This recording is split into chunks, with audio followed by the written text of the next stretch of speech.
अगर कोई member expire हो जाता है, उसके फैमिली वाले उसका डेथ क्लेम भरते हैं तो कैसे उसका स्टेटस नज़र आता है, कितना अमाउंट उसको मिला हुआ है, ये हम कैसे चेक करेंगे आज की इस वीडियो में एक प्रैक्टिकल एग्जांपल के थ्रू हम समझेंगे। मेरा नाम सागर है, मैं एक पीएफ कंसल्टेंट हूँ। आप इस चैनल पर जो भी वीडियोस देखते हैं 100% रियल और प्रैक्टिकल जानकारी होती है।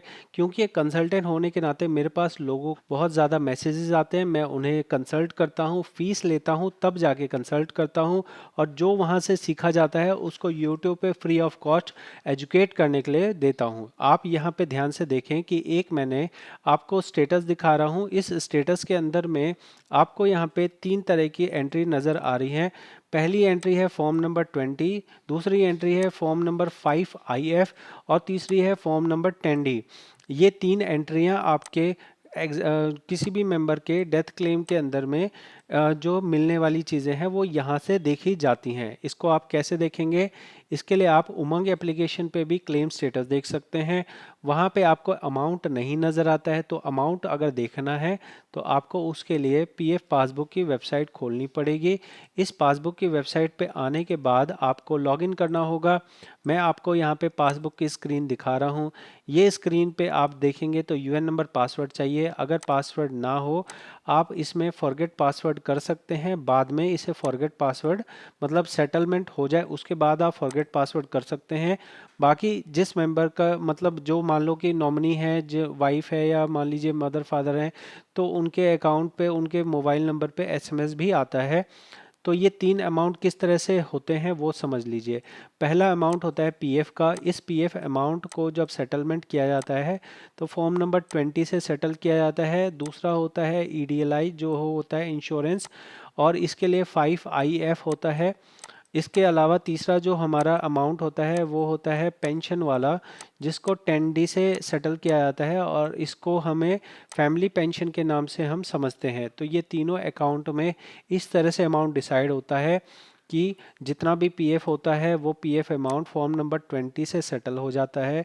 जैसा आप देख रहे हैं यहाँ पे अमाउंट जो है 3,68,000 सेटल हो गया है, और ये अमाउंट जो है मेंबर का जो भी नॉमिनी बने होंगे उनको मिल जाता है। इसके साथ में ईडीएलआई में मिनिमम जो है 2.5 लाख रुपए है, तो यहाँ पे मिनिमम अमाउंट 2.5 लाख रुपए दिया गया है, जो कि मेरे को कम लग रहा है क्योंकि यहाँ सर्विस ज़्यादा है। उसके हिसाब से यहाँ पे 2.5 लाख रुपए कम है। अगर कम नज़र आता है आपको कि हमें कम मिला है, तो इसके लिए आप जो है शिकायत लगा सकते हैं। ज़्यादातर केस में तो सही अमाउंट दिया जाता है, लेकिन अगर आपके पास कोई तर्क है, आपके पास कोई बेस है कि ये गलत दिया गया है, तो आप ज़रूर से इसमें शिकायत लगा सकते हैं और वापस से आपको असेस करके दोबारा से अमाउंट दिया जा सकता है। तीसरा अमाउंट यहाँ पेंशन का अमाउंट है, जहाँ पे आपको ज़ीरो नज़र आ रहा है। तो ये ज़ीरो इसलिए नज़र आता है क्योंकि ये मंथली पेंशन के तौर पे दिए जाने हैं। यहाँ पे कोई भी एक लमसम अमाउंट नहीं दिया जाएगा। इसके लिए आपको यहाँ पे पीपीओ नंबर मिलता है।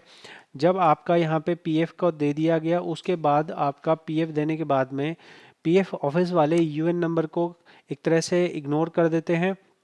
यूएन नंबर था मेंबर का, लेकिन अगर वाइफ को पेंशन मिल रही है तो उसको एक नया नंबर दिया जाएगा जिसको पीपीओ नंबर बोला जाएगा। और PPO number know your PPO करके आप मान लो कि जिसको नॉमिनी बनाया है उसका यहाँ बैंक अकाउंट डालेंगे और सर्च करेंगे। लगभग सेटलमेंट होने के 1 महीने के अंदर आपको पीपीओ नंबर मिल जाएगा, और वो पीपीओ नंबर के बाद में आपको हर महीने पेंशन मिलती रहेगी।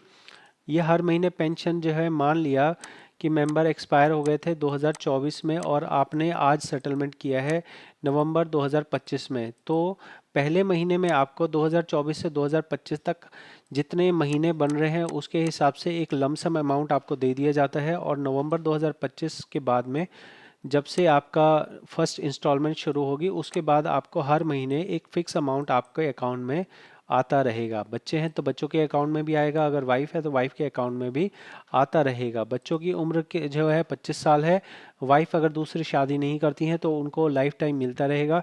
लेकिन यहाँ से बहुत कम अमाउंट मिलता है। इसमें ऐसा अमाउंट नहीं होता है जो आपकी ज़िंदगी कट जाए, या आपको बच्चों के लिए तो पेंसिल कॉपी पेंसिल का भी खर्चा नहीं मिलता है यहाँ पे।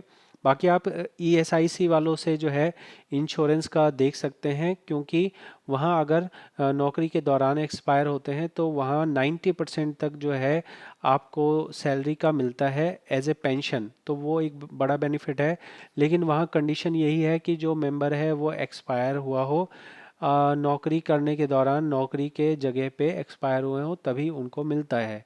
लेकिन पीएफ में ऐसा नहीं है। पीएफ में आपके मेंबर अगर है और मेंबर घर पे बीमार हो गया, घर पे जाके एडमिट हुआ, एडमिट होने के बाद भी एक्सपायर हो गया और उसका पीएफ कट रहा था, वो नौकरी पे था, तो उसको ईडीएलआई का बेनिफिट मिलेगा। ऐसी जानकारी आपको पूरे इंटरनेट पे नहीं मिलेगी, क्योंकि ये एक प्रैक्टिकल जानकारी है और इस प्रैक्टिकल जानकारी को जो प्रैक्टिकल काम करता हो वही बता सकता है। तो अगर आपको ये जानकारी हेल्पफुल लगी हो, आप ज़रूर से चैनल को सपोर्ट करने के लिए सब्सक्राइब कर सकते हैं। इसके अलावा पर्सनल कंसल्ट करना हो तो ध्यान रखें कि पर्सनल कंसल्ट के लिए एक फ़ीस है। अगर आप फ़ीस पे करेंगे तो आप पर्सनल कंसल्ट कर सकते हैं। अगर आपको फ्री में कंसल्ट करना है, यूट्यूब पे फ्री ऑफ कॉस्ट मैंने जानकारी दे दी है। इसके अलावा जानकारी चाहिए तो पीएफ ऑफिस जाइए, वहाँ जाके हज़ारों लोगों को नौकरी पे रखा जाता है कि कोई मेंबर आए तो उनको जानकारी दीजिए, उनको सैलरी दी जाती है। लेकिन अगर व्हाट्सएप पे मुझे पूछेंगे या मेरे से कॉल पर बात करेंगे तो मुझे कोई सैलरी नहीं मिलेगी आपसे बात करने के लिए। समझाना पड़ता है, क्योंकि बहुत सारे लोगों को ये दिक्कत होती है कि भाई आप फीस क्यों ले रहे हैं, बिना फीस के तो मंदिर भी काम नहीं करते हैं, तो मैं कैसे काम कर सकता हूँ, मेरे को भी खाना खाना होता है, मेरा भी स्टूडियो का खर्चा है, रेंट है, सब कुछ है। तो आपको ये थोड़ा सा लॉजिक समझना पड़ेगा। 99% लोग समझते हैं, लेकिन 1% लोग जो है वो इरिटेट करते हैं व्हाट्सएप में या कमेंट में। उसके लिए मेरे को ये बताना पड़ता है। बहुत बहुत धन्यवाद।